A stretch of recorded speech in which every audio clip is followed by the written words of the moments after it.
السلام علیکم۔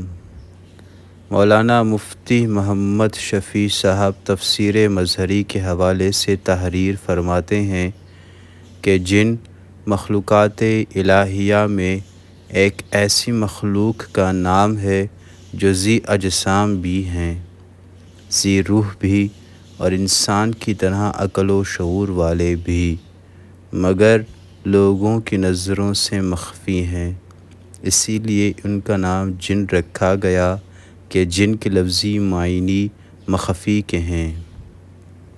ان کی تخلیق کا غالب مادہ آگ ہے۔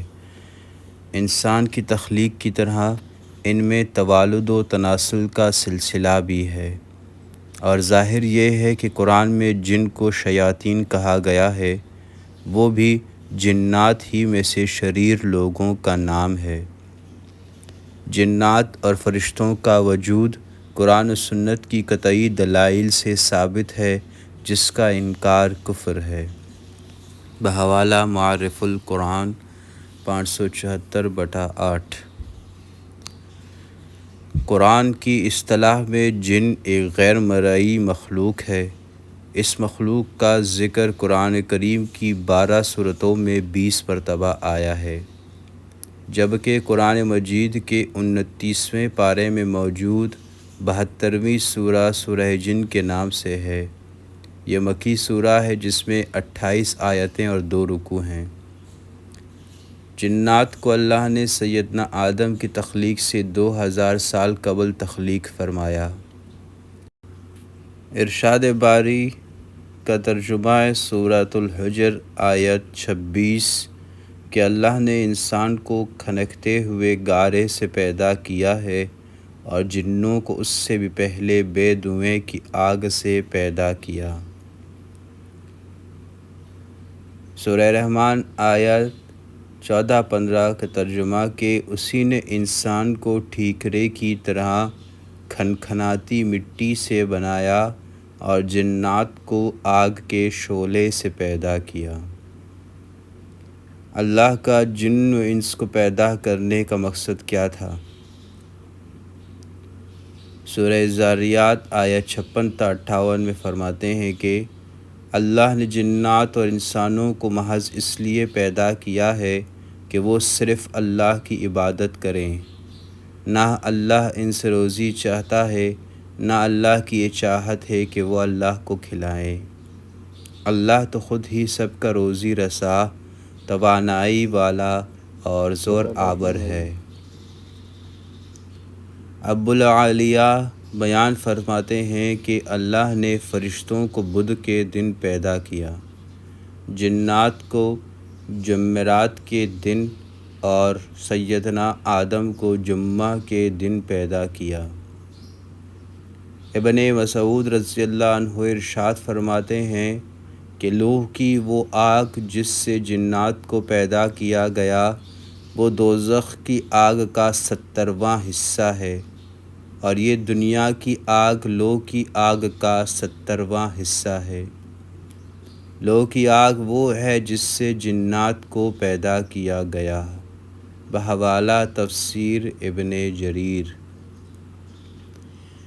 ابن عباس رضی اللہ عنہ فرماتے ہیں کہ آسمانوں کے آباد کنندگان فرشتے ہیں، جبکہ زمین پر جنات رہا کرتے تھے۔ جنات شعلہ زن آگ سے پیدا شدہ ناری مخلوق ہیں، چنانچہ یہ زمین پر بہت زیادہ دنگا فساد اور خون خرابہ کیا کرتے تھے، جس کی روک تھام اور سرکوبی کے لیے اللہ آسمانوں سے فرشتوں کو زمین پر بھیجا کرتے تھے۔ ایسے ہی ایک معرکے کے اختتام پر فرشتوں کو جنوں کا ایک معصوم بچہ ملا جس کے والدین حالیہ فساد میں قتل ہو چکے تھے۔ اللہ کے حکم سے فرشتے اس بچے کو آسمانوں پر لے گئے۔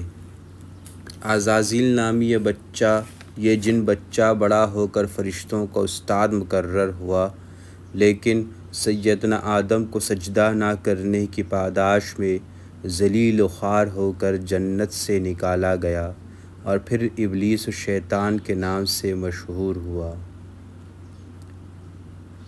ابو الدرداء رضی اللہ عنہ سے مروی ہے کہ حضرت محمد صلی اللہ علیہ وسلم نے فرمایا کہ اللہ نے جنات کو 3 اقسام پر پیدا فرمایا ہے۔ ایک قسم میں سانپ، بچھو اور زمین کے کیڑے مکوڑے ہیں۔ ایک قسم فضا میں ہوا کی طرح اڑنے والوں کی ہے، اور ایک قسم وہ ہے جس پر حساب و عذاب ہوگا۔ بحوالہ کنز الاعمال 15179۔ ابن عباس رضی اللہ عنہ فرماتے ہیں کہ بعض کتے بھی جنات کی ایک ضعیف قسم سے تعلق رکھتے ہیں، چنانچہ اگر کھانے کے دوران کتا آ کر بیٹھ جائے تو اس کو کچھ ڈال دیں یا اسے وہاں سے ہٹا دیں۔ شیطان اکثر کالے کتے کا روپ دھار لیتا ہے۔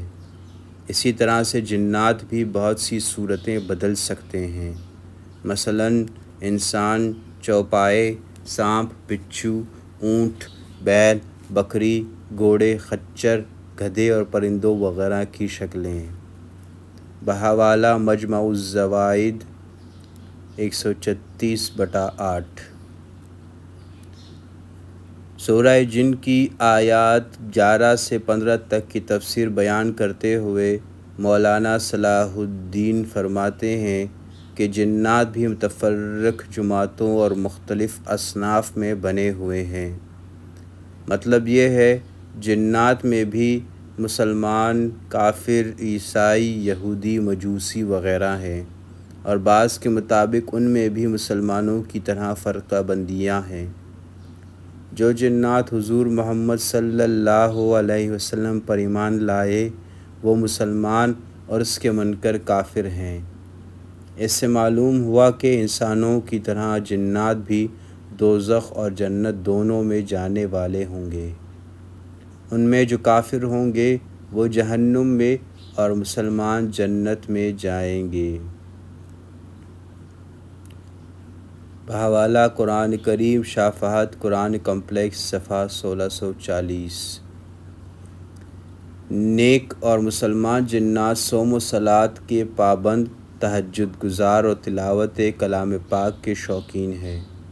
معاذ بن جبل رضی اللہ عنہ سے مروی ہے کہ رسول اللہ محمد صلی اللہ علیہ وسلم نے فرمایا کہ تم میں سے جو آدمی رات کو نماز ادا کرے تو اسے چاہیے کہ وہ اونچی آواز سے قرات کرے، کیونکہ فرشتے بھی اس کی نماز کے ساتھ نماز ادا کرتے ہیں اور اس کی تلاوت بھی سنتے ہیں۔ اور مومن جنات جو ہوا میں ہوتے ہیں یا اس کے پڑوسی ہوتے ہیں وہ بھی اس کے ساتھ نماز ادا کرتے ہیں اور اس کی تلاوت سنتے ہیں۔ اور انسان کا اونچی آواز میں تلاوت کرنا اس کے اپنے گھر اور آس پاس کے گھروں سے شریر جنات اور سرکش شیاطین کو بھگا دیتا ہے۔ بحوالہ مجمع الزوائد 266/2۔